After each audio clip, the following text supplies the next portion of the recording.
આદિજાતિ વિદ્યાર્થીઓ ઉચ્ચ અભ્યાસ કરી શકે એના માટે 1/7/2010 થી કેન્દ્ર સરકાર પુરસ્કૃત પોસ્ટ મેટ્રિક શિષ્યવૃત્તિની યોજના ચાલુ હતી.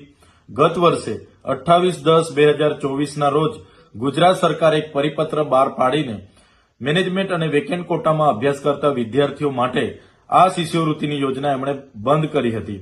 ત્યારે અમે હજારો વિદ્યાર્થીઓની રજૂઆતને ધ્યાને લઈને વિદ્યાર્થીઓ સાથે બિરસા મુંડા ભવન ખાતે પહોંચ્યા. ત્યાંના કમિશનર અને સચિવને પણ અમે રજૂઆતો કરી. બાદમાં અમે વિધાનસભાના બજેટ સત્ર દરમિયાન પણ હજારો વિદ્યાર્થીઓ સાથે વિધાનસભાના ઘેરાવા કરવાના પ્રયાસો કર્યા. બાદમાં વિધાનસભાના સન્માન્ય ગૃહમાં પણ આ મુદ્દાની અમે મક્કમતાથી રજૂઆત કરી, ચર્ચા કરી. તે દિવસે મને વિધાનસભામાંથી સસ્પેન્ડ પણ કરવામાં આવ્યો. બાદમાં ત્યારે પણ સરકાર ટસની મસ ના થઈ. એમણે બંધ કરવાના અનેક કારણો અમને સમજાવ્યા. છતાં અમે પછી જૂન મહિનામાં જે કન્યા કેળવણી અને શાળા પ્રવેશોના કાર્યક્રમો હતા ત્યારે ગુજરાત સરકારને અમે ચીમકી ઉચ્ચારી કે જો તમે પોસ્ટ મેટ્રિક શિષ્યવૃત્તિ નહીં ચાલુ કરશો તો આદિજાતિ વિસ્તારોમાં તમારા આ સરકારી કાર્યક્રમોનો અમે બહિષ્કાર કરીશું. એમણે તાત્કાલિક ધોરણે 24 જૂન 2025 ના રોજ બીજો એક પરિપત્ર બહાર પાડીને આ યોજના અમે પુનઃ બહાલ કરીએ છીએ, ચાલુ કરીએ છીએ એવી ખાતરી અમને આપી. બાદમાં એ ખાતરી બાદ પણ આજ દિન સુધી એ શિષ્યવૃત્તિ ચાલુ જમા નહોતી કરવામાં આવતી. ત્યારે 2024-25 ના વિદ્યાર્થીઓ અમારી પાસે આવ્યા અને એમણે કીધું કે ગત વર્ષની શિષ્યવૃત્તિ પણ અમારે જમા નથી થઈ.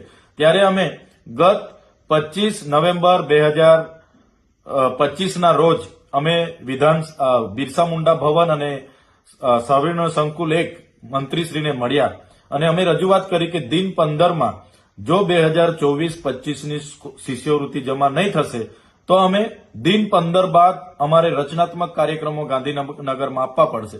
જેને ધ્યાને લઈને ગત રોજ ગુજરાત સરકારના આદિજાતિ મંત્રી શ્રી નરેશભાઈ પટેલ દ્વારા પ્રેસ વાર્તા દ્વારા જણાવવામાં આવ્યું છે કે 24-25 ની 460 કરોડ પોસ્ટ મેટ્રિક શિષ્યવૃત્તિ અમે જમા કરીએ છીએ, જે એમના નિર્ણયને અમે સહજતાથી આવકારીએ છીએ.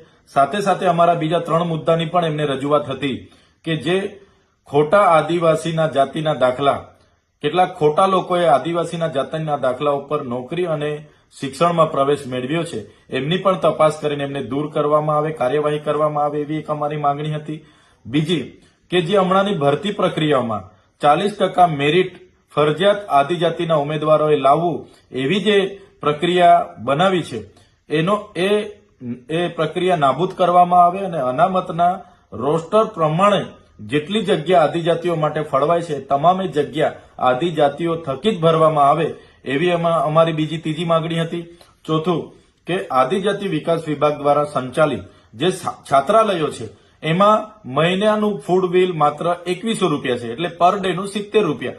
હવે 70 રૂપિયામાં વિદ્યાર્થીઓ રહેવાનું છે, નાવાનું છે, ભણવાનું છે, લાઇટની સુવિધા છે, બધી સુવિધા 70 રૂપિયામાં આવે અને એ 70 રૂપિયામાં એમનો નાસ્તો અને 2 ટાઈમનું જમવાનું આવે. ત્યારે આ મોંઘવાડીમાં સંચાલકોને પોસાતું નથી અને વિદ્યાર્થીઓને યોગ્ય પોષણક્ષમ જમવાનું એ પીરસી નથી શકતા. ત્યારે 2100 રૂપિયાથી ફૂડ બિલ વધારીને 3000 થી વધુ કરવામાં આવે એ પણ અમારી માંગણી હતી. ત્યારે મંત્રીશ્રી સત્વરે આ બીજી પેન્ડિંગ રહેલી 3 માંગણીઓ બાબતે સકારાત્મક વિચારે અને નિર્ણયો લઈ એ પણ અમે અપેક્ષા લઈને બેઠા છે.